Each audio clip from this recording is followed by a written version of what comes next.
All right, Blueprint, welcome.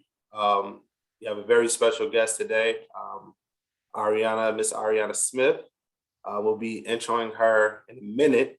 Um, but, welcome to, the first of many of our interview series as we kind of discuss with guests, their life after AmeriCorps journey. And, the road travel, maybe get some tips, some tricks, just to kind of help better prepare you for your journey, your own journeys moving forward, right? And so without further ado, you all know who I am, but Miss Ariana, if you would like to introduce yourself, maybe where you're from, a little background, and maybe talk about your service experience a little bit. Okay, so like Ilyas said, my name's Ariana. Most people call me Ari. I'm from Oklahoma City, Oklahoma, which is where I met Ilyas, technically in Tulsa. I did 1 year of city year in Tulsa. I went to undergrad at Jackson State University. It is a HBCU in Jackson, Mississippi. I majored in biology. And after that, that's when I went back home to Oklahoma and I moved up to Tulsa to do city year. And then since then, I've worked and then I went back to school, got a master's degree, and then now I'm in dental school. Hey, awesome. And so we're definitely going to get a little further into your career path and what you chose to do with your life after AmeriCorps. But to kind of dive back into the AmeriCorps side of things, why did you decide to serve in AmeriCorps? So I decided to serve in AmeriCorps. Honestly, I knew I always wanted to go to dental school, probably since like late middle school, early high school. So I went to college with that in mind. But however, being at a smaller school, we didn't really have a lot of advising or, like a pre-health advisor. Um, so I wasn't really, I mean, I was on top of it. My grades were good. I had like a 3.6 when I graduated. But as far as like preparing for dental school applications and the dental admissions test and everything like that, I didn't really understand the whole timeline. And I was always scared to take the DAT. So I just like kept pushing it back because really you should take that test when you're like a junior or going into your senior year so you can apply because you apply like a year in advance for dental school. So I wasn't prepared. So I started thinking like, okay, graduation is coming. What am I gonna do? And it was actually one of my friends from Jackson State. He's from Mississippi and he ended up doing city year and he was telling me about it and he did it in Denver. So he had really good things to say. So I just started looking up city year and I was like, okay, year of service, like, I love community service throughout my time at Jackson State in Mississippi, like I would go to the Boys and Girls Club, volunteer, and do all kind of other service. So I was like, okay, I'm gonna do this just so I can like, prepare for the DAT and like prepare to apply while I'm doing city year. So I applied. I decided to serve where most needed. So really, they gave me like Kansas City, and that was like a startup site. And then I think the executive director or whoever was the head recruiter in Tulsa ended up calling me, and they saw I was from Oklahoma, and they asked me if I wanted to come to Tulsa. They really needed somebody, so I was like, okay, sure. So that's how I got to City Year, basically, just that year of service, wanting to give back and using that as a gap year to, fulfill things that I cared about and things that I like doing, as well as like, just to have something to do in that free time. Okay, all right. And I love the Jackson State connection. I mean, literally, if I didn't go to school, that was one of my two choices for college. I didn't go to school in Iowa. Jackson State was definitely, a close second. Yeah, Actually, between me and you, I actually wish I would have went to Jackson State. it's okay. It's That's okay. that's Just another. get the kids to go there. Absolutely, it's neither here nor there. But so my next question was going to be, when did you kind of, realize what you wanted to do, beyond your year of service? But it kind of seems like you pretty much, that was always, what you ended up doing was always in the plans. Mhm. And so I guess I'll ask you, exactly what did you end up doing? Uh, and why? So honestly, city year, like just from being an undergrad and working with kids and even on campus, I was a research scholar, so I had to do research every year, and then I had to go do research over the summers in different areas like Baltimore, etc. So honestly, just I have um a knack to like teach and help people. So like I would tutor people on campus and stuff like that. So honestly, I always kind of like felt the urge to teach. And so City Year kind of just like helped me like venture in that area to see what it's like, like teaching in a school. Cause growing up, I had really great teachers, some that I still speak to today, that want to come to my dental school graduation. They send me money, encouraging words and stuff like that. So honestly, just having that in the back of my mind and then like using City Year as like uh a test or like a trial, because I started thinking like I said, I always wanted to go to dental school and become a dentist.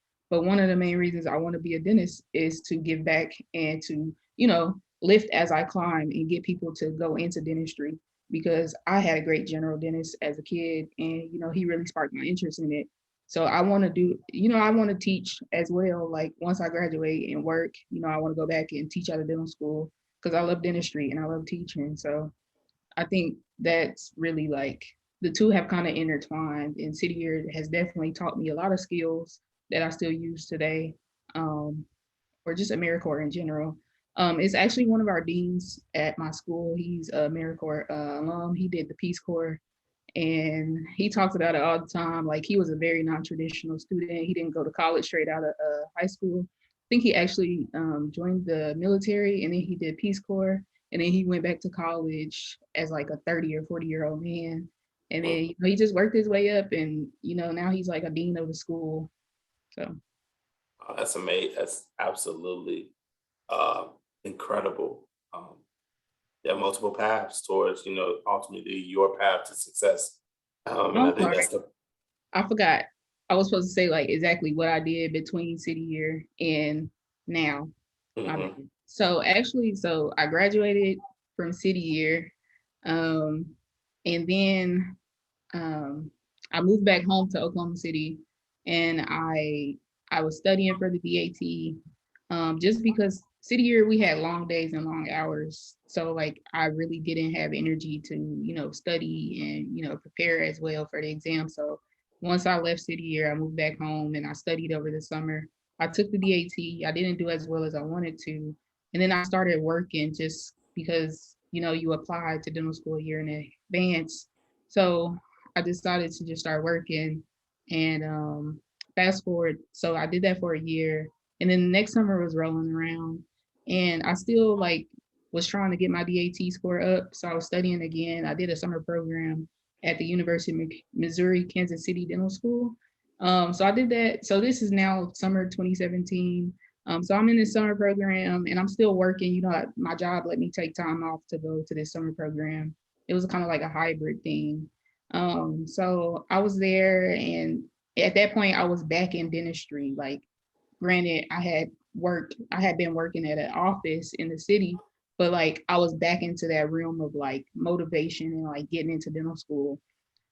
So I decided to go ahead and leave Oklahoma because I felt like I was too comfortable and I wanted to get back in the realm of like studying and building my study habits up. And so I went and did a master's. I moved to New Jersey. I went to Rutgers University. And this was also just like another backup plan because I decided to get this master's in biomedical science. One, I love science, and it's could be a backup plan if I decided that dentistry wasn't going to work out. I could be a college professor. I could work in pharmaceuticals. I could do research, a lot of different stuff. So I ended up doing that. And it actually helped me prepare for dental school because a lot of the classes that we took there, I ended up taking again when I came to dental school as a first year student, and I did really well. So it all paid off. And, it was a backup plan, but it was a plan for my ultimate plan as well. So Mm. Now that's incredible. Just to hear your story of just persevering. Hopefully, the AmeriCorps members watching, can definitely feel inspired. Mhm. Um, you know, there's a quote that literally popped up in my head. First you don't succeed, dust yourself off and try again.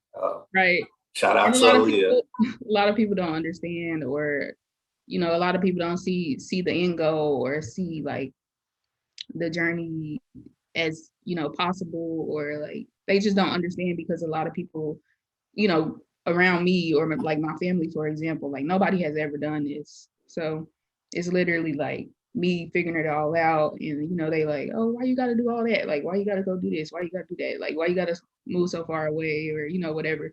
But honestly, they still support. But sometimes it was hard trying to like get them to understand like why I need to study for 3 months for this exam, and like why I don't really want to work at the same time while I study, stuff like that. No, most definitely. Um, I think, my next question, but I think you answered the one that I was going to ask, which was basically, you know, how in any way did, your year of service contribute to you just making that decision?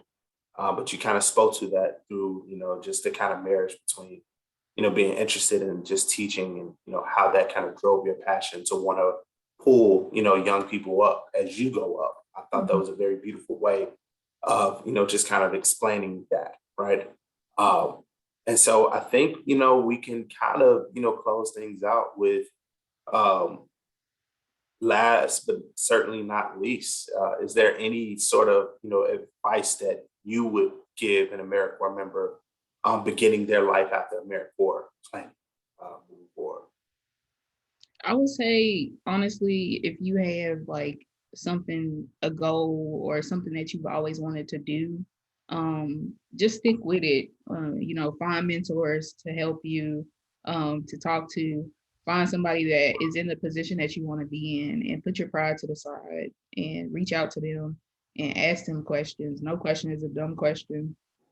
But literally, you can't be prideful. You literally just have to reach out to people, network, and talk to people, and go for it. Even if you want to be an entrepreneur and you want to start a business, just like you got to start somewhere. It's no perfect time. There's no perfect like launch date for your product or whatever it might be. You literally just have to start somewhere. If you want to start a podcast, just you know you can start with the bare minimum. It might not be the best camera or the best microphone, but literally just start, and you'll progress as you go along. You'll get more support. Um, and yeah, it's literally like you can do whatever. And I'm not sure if the AmeriCorps still does the scholarship. Oh Do they yeah, still? yep, Yeah. absolutely. So, so See, if you are getting that, definitely use that. I use that towards my master's degree. It's not a lot of money, but it definitely helps. Take a little bit of the edge off. Um, yeah. well, there you have it, AmeriCorps members. Miss Ariana Smith. Um, you know, there'll be a lot more of these coming. You all are probably watching this to feel your clap. I'm gonna clap it up for her. But we'll be back, with another one of these next time. And thank you, Miss Ariana, um, Yeah. for No. joining us. And if you want to give them my contact information, that's cool. If you're interested in dentistry, or any healthcare field, nursing, nurse practitioner, my sister's a nurse practitioner. My friends, like all of my friends, are either medical doctors, or they're in medical school or residency. And of course, I have a lot of um, dental colleagues as well, dentists, dental hygienists, etc. So No, for sure. Because we definitely, I mean, the goal is to, kind of connect with, an AmeriCorps member that has gone in every single type of path that you can imagine, right? Because, one of the things that I always, try to, put out there is that, just because we serve and we work in an educational space, we're working to impact the lives of students in a more academic sort of manner. That doesn't mean that we can't use this experience to branch off into something completely different and try to impact them in a different way, right? And so people use the AmeriCorps experience to kind of leapfrog into all sorts of spaces and industries, like yourself, dentistry. So we will definitely make He sure. and one of the deans at my school, he did the same thing. Like, he was in the Peace Corps. I forgot exactly what his project was, but it wasn't anything doing with dental school admissions. But Yeah, absolutely. And so, yeah, no, we would definitely make sure that all the AmeriCorps members have your information, your email address. I have your email address, and I'll kind of link that in the video, the description of the video. So that's it. All right, guys. Until next time. Peace.